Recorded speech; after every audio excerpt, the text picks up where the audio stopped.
ओम गण गणपते नमः। गणेश चतुर्थी व्रत कथा। राजा महिजीत की कथा।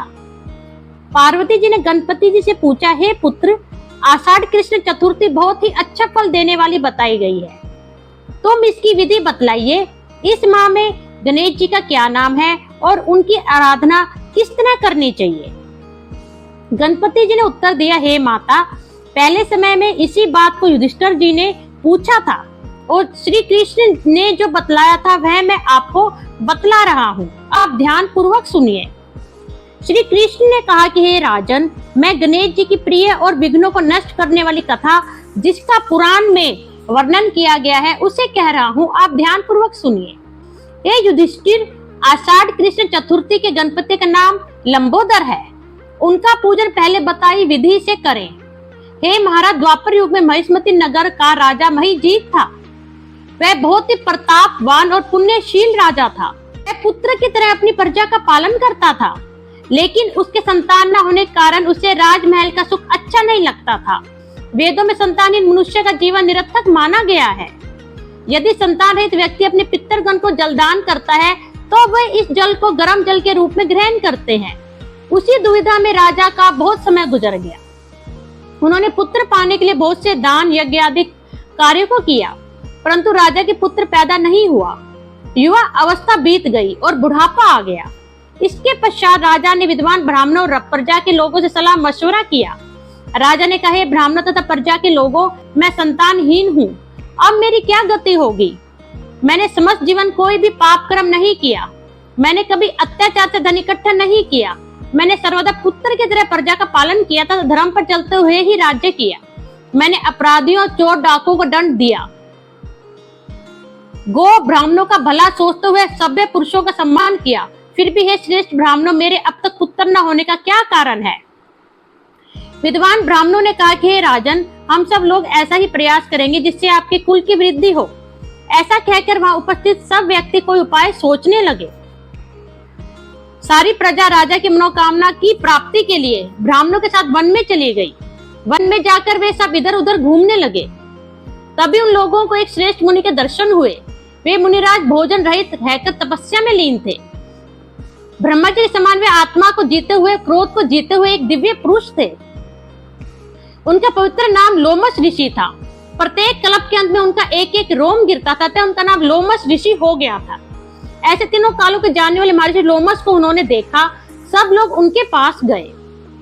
प्रार्थना और नमस्कार करने के बाद सब उनके सामने खड़े हो गए। मुनि को देखकर सभी लोग प्रसन्न होकर आपस में कहने लगे कि हम सबको भाग्यवश ही ऐसे मुनि के दर्शन हुए हैं, इनके उपदेश से हम सभी का कल्याण होगा। ऐसा विचार कर उन लोगों ने मुनिराज से कहा, ऋषिराज, हम लोगों के दुख का कारण सुनिए। महर्षि लोमस ने पूछा, हे महानुभाव, आप लोग यहाँ किस कारण वश आए हैं? साफ तौर से कहिए, मैं आपकी समस्त शंकाओं का समाधान करूंगा। तपस्वियों की तपस्या केवल दूसरों का भला करने के लिए ही होती है। प्रजावासियों ने निवेदन किया, है ब्राह्मणों में श्रेष्ठ मुनि, हम जिस महान कार्य को पूर्ण करने हेतु यहाँ उपस्थित हुए हैं उसे सुनिए। हम लोग महिष्मती नाम की नगरी में रहते हैं। हमारे राजा का नाम महिजीत है। वे ब्राह्मणों की रक्षा करने वाले हैं, धर्मात्मा है, दानवीर, पराक्रमी एवं मृतभाषी हैं। उन्होंने हमारा बच्चों के समान पालन पोषण किया है, परंतु आज तक ऐसे राजा की कोई संतान पैदा नहीं हुई है। उसी राजा के हेतु हम इस घने वन में आए हैं। हे द्विश्रेष्ठ, आपको ऐसा उपाय बताइए जिससे राजा को संतान की प्राप्ति हो, क्योंकि ऐसे योग्य राजा के कोई पुत्र ना हो तो यह बड़े ही दुख की बात है। उनकी कृपा से हम आप लोगों के दर्शन को प्राप्त हुए हैं। हे मुनि श्रेष्ठ, किस व्रत, दान एवं पूजन आदि कारण से राजा को पुत्र मिलेगा? प्रजावचों की यह बात सुनकर महर्षि लोमस ध्यान मगन हो राजा की भलाई के लिए कहने लगे, लोग ध्यान से सुनो, मैं एक संकट नाशक व्रत को बतला रहा हूँ। आषाढ़ कृष्ण चतुर्थी के दिन एकदम गजानन नामक गणेश जी की अर्चना करें। पहले कही विधि से राजा श्रद्धायुक्त होकर व्रत करे तथा ब्राह्मणों को भोजन करावे और उन्हें वस्त्र तत्का दान करें। गणेश जी की अनुकंपा से उन्हें अवश्य ही पुत्र की प्राप्ति होगी। महर्षि लोमस के ऐसा कहने पर सभी लोग हाथ जोड़कर उठ खड़े हुए। महर्षि लोमस के ऐसा कहने पर सभी लोग हाथ जोड़कर उठ खड़े हुए और सिर झुकाकर उनके चरणों में लेटकर प्रणाम किया। तत्पश्चात सभी लोग नगर को लौट आए। वन में जो कुछ हुआ उन सभी घटनाओं को प्रजावासियों ने राजा को बतलाया। प्रजावासियों की बात सुनकर यशस्वी एवं निर्मल बुद्धि वाले राजा बहुत ही प्रसन्न हुए और उन्होंने श्रद्धा पूर्वक भक्ति से विधिवत गणेश चतुर्थी व्रत करके ब्राह्मणों को भोजन कराकर वस्त्र आदि दान में दिए। कुछ समय पश्चात रानी सुदक्षिणा के गर्भवती होने के बाद श्री गणेश जी की कृपा से राजा के यहाँ एक सुंदर और सुलक्षण पुत्र उत्पन्न हुआ। राजा समस्त नगर में रहने वालों को संतुष्ट करके पुत्रोत्सव किया। राजा महिजीत ने ब्राह्मणों को धन तथा रत्न आदि देकर पूर्ण रूप से प्रसन्न किया। श्री कृष्ण कहते हैं, राजन, ये ऐसा ही प्रभावशाली व्रत है। जो मनुष्य इस व्रत को श्रद्धा सहित करेंगे उन्हें संसार के समस्त सुख मिलेंगे।